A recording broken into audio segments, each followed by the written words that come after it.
वहाँ पर अब हम मोदी को क्या कह देंगे, ये चाय वाला है और चाय वाले ने इंडिया को चांद पे पहुंचा दिया। भाई वो तो चाय वाला था, आप लोग तो बड़े पढ़े लिखे हो, आप लोगों की पूरी जिंदगी गुजर गई है यहाँ पर जो है साथ साथ करते करते हुक्मरानी करते हुए। आप लोगों ने पाकिस्तान के लिए क्या किया? अफगानी खाना खा के पाकिस्तानी करेंसी को लपेट के मुंह साफ करके फेंक रहा है। हाँ जी। अब हमारी पहले तो कहते थे ना यार ये बंदा जो है ना 2 टके का है, अब तो हम टके से भी गिर गए। ऐसा ही हुआ। वो टका जो है ना वो हमारे रुपए से भी ज्यादा हो गया है। इंडिया की रिस्पेक्ट अगर देखा जाए पीछे तो उसकी जो बेसिक जो है वजह है वजूहत बाकियों में से उन्होंने वो चूज किया है जो दुनिया को चाहिए था।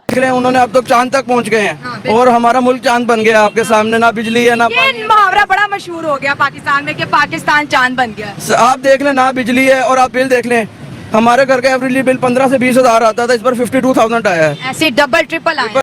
दुनिया जो अप्रिशिएट करती है उन्होंने साइंस को चूज किया। आप पड़ोसी नहीं बदल सकते जनाब। आप जमीन उठाकर यहाँ से मैं कहीं रशिया या मैं यहाँ से अमेरिका उठा के अपना खिता नहीं लेकर जा सकती।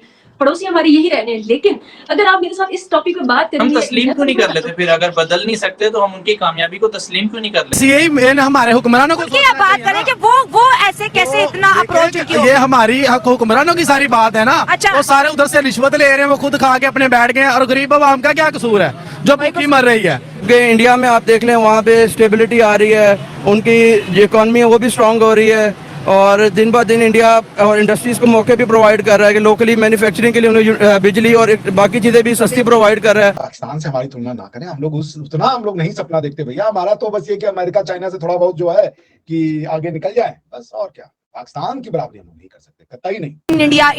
इंडिया में इंडस्ट्री लगाओ तो क्या हुआ कि वो एक मैन्युफैक्चरिंग हब के नाम पर दुनिया में मशहूर हो गया और हम चोर और डाकू के नाम से मशहूर हो गए। हम जब भारत से आजाद हुए तो हमारा तो जो जीडीपी था कई साल तक भारत से आजाद था, भारत से अच्छा था। हमारी पीआईए कितनी अच्छी थी, हमने दुबई को पीआईए करवाया था। ये बात बिल्कुल सही है और हमने जर्मनी को भी लोन दिया था। हाँ, बात ये सही है, मगर वो ये बताना भूल जाते हैं कि जब आप जिस घर से टूटे थे वो घर रिच था। आपको उस घर के रिच पार्ट को मिला, आपने उसको इनहेरिट किया था, आपने कुछ क्रिएट नहीं किया था। वो भारत था जो आपने इनहेरिट किया था। वो मेड इन इंडिया बनता चला जा रहा है और हमारे मुल्क में जो है वो भी खाली हो रहा है। क्या वजह वो इतना आगे बढ़ गया? हमारे मुल्क में बेईमानी है। अच्छा। बेईमानी करते हैं और बेईमानी की लिमिट होती है, हद होती है। इन्होंने इंतहा कर दी बेईमानी। जय हिंद दोस्तों, भारत में G20 के सफल आयोजन के बाद पूरी दुनिया तारीफें कर रही है। यहाँ तक कि अब तो कुछ दुश्मन भी भारत की तारीफ कर रहे हैं।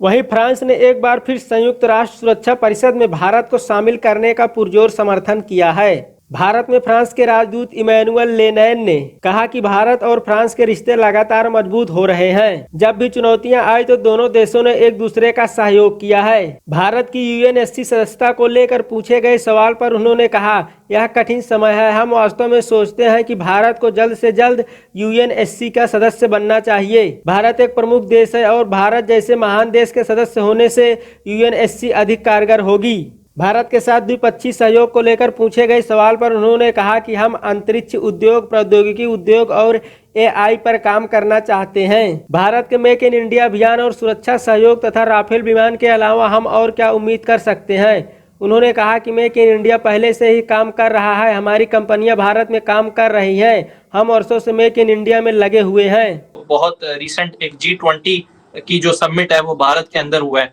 जिसमें पूरी दुनिया की जो लीडरशिप है वो भारत आई हुई थी। MBS सऊदी अरब के भी जो है वो वहाँ तशरीफ लेके आए। दुनिया के बड़े बड़े टॉप जो पॉलिटिशियंस हैं वो हमें भारत की सरजमीन पे जो है वो नजर आए हैं। अगर देखा जाए तो इतनी ज्यादा इम्पोर्टेंस जो है वो जो करंट टाइम के अंदर भारत को दी जा रही है वो हमें स्पेशली पाकिस्तान की साइड पे नजर नहीं आती। पाकिस्तान को उस तरीके से ना अप्रिशिएट किया जाता है, बल्कि अगर कोई पॉलिटिशियन पाकिस्तान आ भी रहा हो तो अपना दौरा जो है वो मनसूख कर दिया जाता है कि G20 जो है वो इन दिनों में है तो मैं उधर जाऊंगा।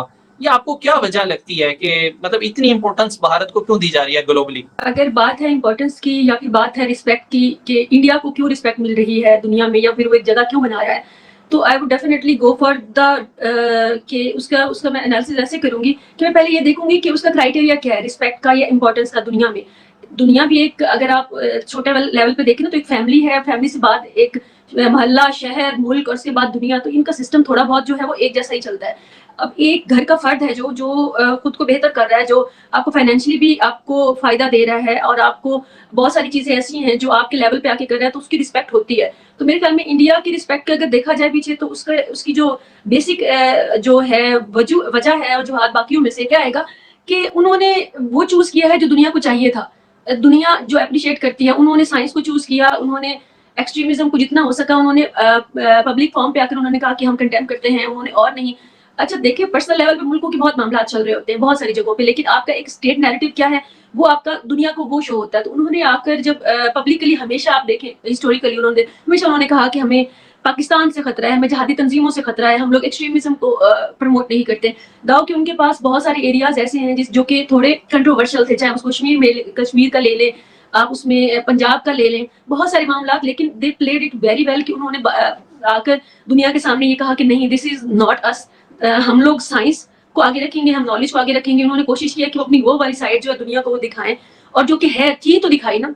तो कंपैरेटिवली मैं देखती हूँ पाकिस्तान ने तो कभी ऐसी कोशिश नहीं की, उसके अकॉर्डिंगली तो मैं कहती हूँ कि पहले भी पाकिस्तान को आपकी जगह की जिस जगह पे आप मौजूद हैं इसका अगर फायदा उठाकर आपने अहमियत ली है, जब आपको मतलब आपके पड़ोस में जब कभी किसी को रशिया को जरूरत पड़ी या फिर अमेरिका को जरूरत पड़ी, आपने उनका साथ दिया है, तो उस मामले में आपकी अहमियत रही। लेकिन बहरहाल कोशिश कभी नहीं की पाकिस्तान ने कि वो जगह बनाए और फिर ना बनी हो, बात तो वहां पे आती है ना। तो पाकिस्तान ने, मेरा नहीं ख्याल कि कभी भी इन 76 सालों में साइंस टेक्नोलॉजी या फिर एक स्टेट लेवल पर आकर बेहतर इमेज 9/11 के बाद ही सही, लेकिन एक वो बड़ा प्रोमिनेंट सा आकर एक स्टेट नैरेटिव रखना कि नहीं जी वी से नो टू एक्सट्रीमिज्म, या फिर आप इसको तालिबान के लिए समझ लें नैरेटिव। तो हमारा नैरेटिव हमेशा कंफ्यूज रहा है और इंडिया का कंपैरेटिवली नैरेटिव हमेशा क्लियर रहा है। स्टेट लेवल की बात करें, इंडिविजुअल्स की बात नहीं हो रही, उधर भी कई लोग हो सकते हैं जो कंफ्यूज हों, यहाँ पे भी, लेकिन स्टेट नैरेटिव काफी क्लियर रहा है। और ये बहुत बड़ा एक मैं समझती हूँ उनका वो क्रेडिट है कि इसके बाद दुनिया ने आहिस्ता आहिस्ता उनको रिकॉग्नाइज करना शुरू किया। उसके बाद आती है साइंस, उसके बाद आती है इक्तिसादी तरक्की।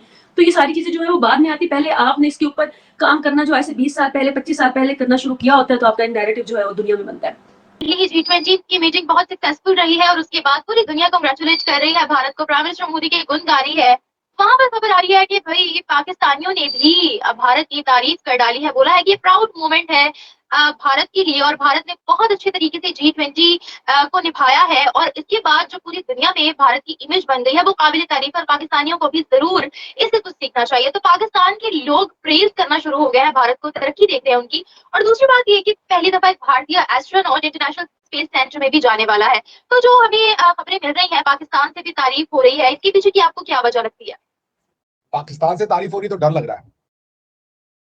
बाकी दुनिया तारीफ करती है तो ऑब्वियस है। दुनिया को मैंने आपसे मैं ये बात हर बार कहूंगा जब भी मेरी बात शुरू होगी, 700 साल तक ये दुनिया ने हमें कहा हम गलत हैं, 700 साल तक, ठीक है।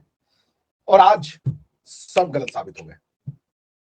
कभी कार्ल मार्क्स ने अपनी थ्योरी दी, इंडिया खत्म हो जाएगा, ब्रिटिश कल्चर आएगा, यूरोपियन वैल्यूज हो गए, आए गए कार्ल मार्क्स जैसे कितने आए गए और चले गए।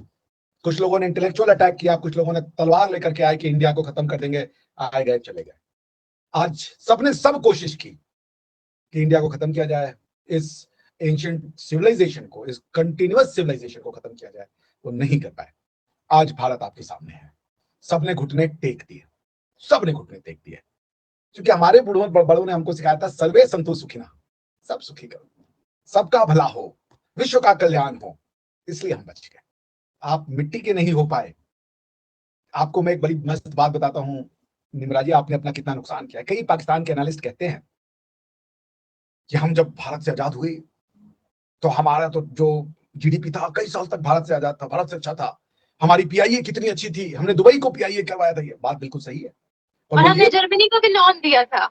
हाँ, बात ये सही है, मगर वो ये बताना भूल जाते हैं कि जब आप जिस घर से टूटे थे वो घर रिच था, आपको उस घर के रिच पार्ट को मिला, आपने उसको इनहेरिट किया था, आपने कुछ क्रिएट नहीं किया था, वो भारत था जो आपने इनहेरिट किया था।